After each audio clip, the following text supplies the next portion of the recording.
A intervenção em situações de crise junto de crianças e jovens em conflito é o tema de um encontro de especialistas que vai decorrer esta sexta-feira em Cascais. Trata-se da 5ª Conferência Internacional da Federação Europeia de Gestão de Conflitos na Educação.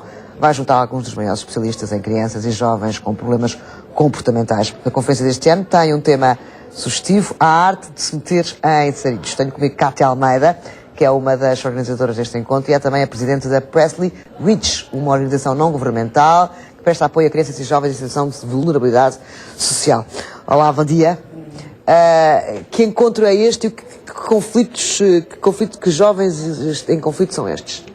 Este encontro junta uma série de especialistas que estão ligados a um modelo específico de intervenção que nós temos para aquelas crianças e jovens que nós dizemos ter um comportamento disruptivo, que é um comportamento que causa problemas acima da média e que normalmente cria um grau de dificuldade considerável a todos os adultos que de alguma forma estão a lidar com estes jovens. Então nós trabalhamos com um modelo de intervenção... Isso, portanto, são crianças menos bem comportadas, que estão borderline.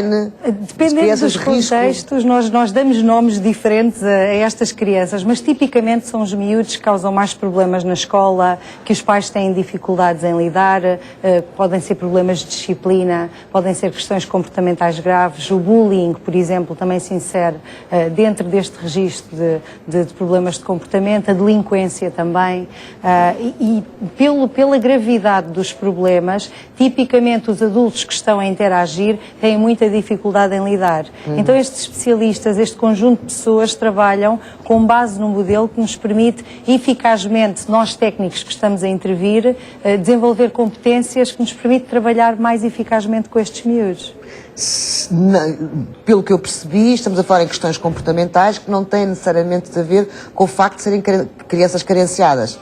Estamos a falar de crianças com problemas de comportamento apenas, não é? Estamos a falar de crianças com problemas de comportamento. Tipicamente nós tendemos a identificar meios mais vulneráveis ou desfavorecidos com maior incidência deste tipo de problemas. O que não está completamente correto. O que não é completamente correto. Felizmente ou infelizmente, não sei bem, depende da perspectiva.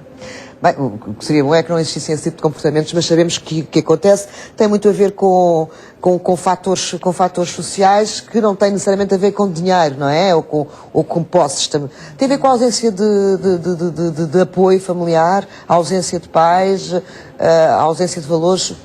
Há assim alguma razão de base que ajuda a perceber estes comportamentos? As principais razões de base estão quase sempre relacionadas com o contexto familiar e com o ambiente onde as crianças estão, que, como disse e com razão, não tem necessariamente a ver com o ambiente mais desfavorecido.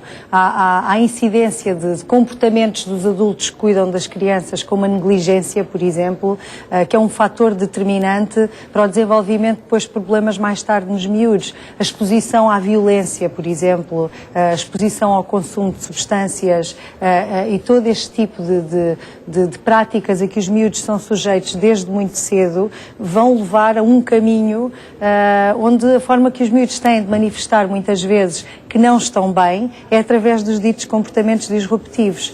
Na escola também, tem um fator determinante no desenvolvimento dos miúdos, o comportamento agressivo é aversivo, não só para os colegas, mas também para os professores. E tipicamente os miúdos que mais precisam são também os que são mais vezes castigados, os que têm menos oportunidades e que a médio e longo prazo vão sendo menos estimulados e tendo menos oportunidades de desenvolver as competências que precisam.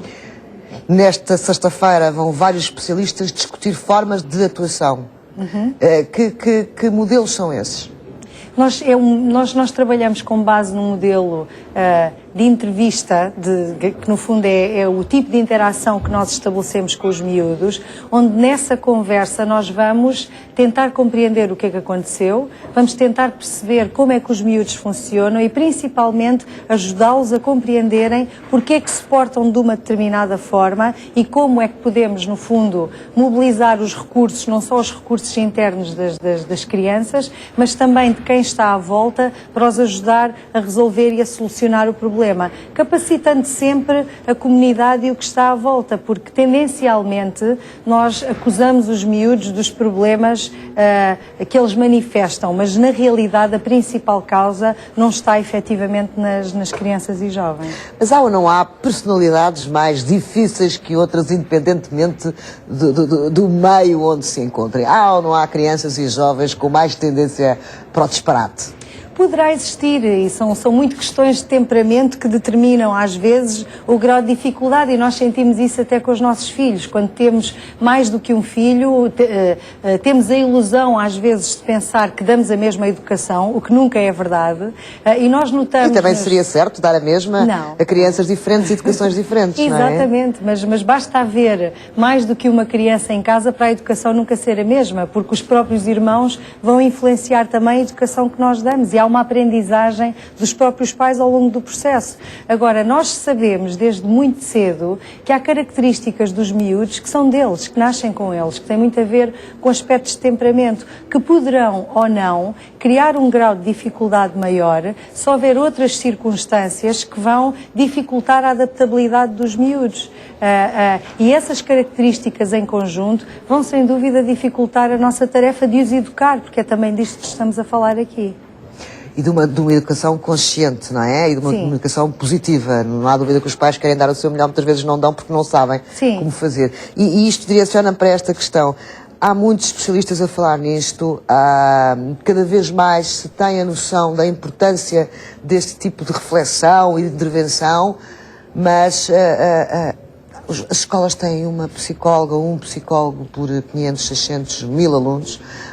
Os pais não têm dinheiro para psicoterapia, determinados momentos de crise dos filhos. Ainda temos um longuíssimo caminho a percorrer para que isto seja uma situação normal. Temos um longo caminho. Nós temos cada vez menos disponibilidade para estar com os miúdos e exigimos cada vez mais. E temos a expectativa, e no contexto escolar isto acontece muito, nos diferentes graus de ensino, há muito a expectativa de que os miúdos cheguem à sala de aula e cheguem à escola com as competências de base, pessoais e sociais, que lhes permitam estar na sala de aula e aprender. Quando isto não acontece, é um grau de dificuldade considerável para os professores, principalmente nos dias de hoje, em que há um número elevado de alunos dentro da sala de aula, os grupos são cada vez mais heterogéneos e a formação de base dos professores é uma formação para uma situação ideal, digamos assim. Os professores não estão preparados, de uma forma geral, para lidar com as situações mais complicadas. E hoje em dia o padrão já está muito longe de ser aquele que era há uns anos atrás, em que os miúdos estavam motivados para ir para a escola e havia um enorme respeito pela figura do adulto e da autoridade dentro da sala de aula. Hoje em dia, efetivamente, isso não acontece. Isso deve ser terrível para os professores. Precisam desenvolver outras competências que não estariam necessariamente preparados para elas. Precisam e, acima de tudo, necessitam também desta ajuda. Ao longo destes anos, na Presley Reach, temos feito muito trabalho com professores, temos encontrado pessoas absolutamente extraordinárias, com uma enorme motivação e interesse e que têm feito milagres autênticos pelos miúdos com quem estão a trabalhar, mas efetivamente necessitam de apoio, porque é uma profissão em que se acaba por estar muito sozinho, com a visibilidade que tem, porque os professores têm muita visibilidade em relação ao trabalho que fazem, e apontar só o dedo não chega para os ajudar a lidar com as situações mais complexas que no fundo são uma responsabilidade de todos. Cátia Almeida, este encontro é para toda a gente em Cascais, pais, educadores? Essencialmente profissionais que trabalham nesta área. O encontro, a língua oficial é o inglês, apesar de termos tradução simultânea da parte da manhã. Da parte da manhã vamos ter também estes especialistas a apresentar os seus estudos, os seus trabalhos, a sua experiência, e depois o nosso objetivo da parte da tarde é proporcionar momentos de convívio e de contacto entre todos através de workshops. Portanto, nós queremos mesmo que quem vá tenha a oportunidade não só de ouvir, mas de interagir e de contactar e de conviver com quem vai estar, porque é desta partilha, acima de tudo, que as pessoas acabam por enriquecer mais os seus conhecimentos e desenvolver mais. Será um belo dia de reflexão sobre a adolescência e a juventude. Obrigada. Sem dúvida. Bom dia. Obrigada. Bom dia.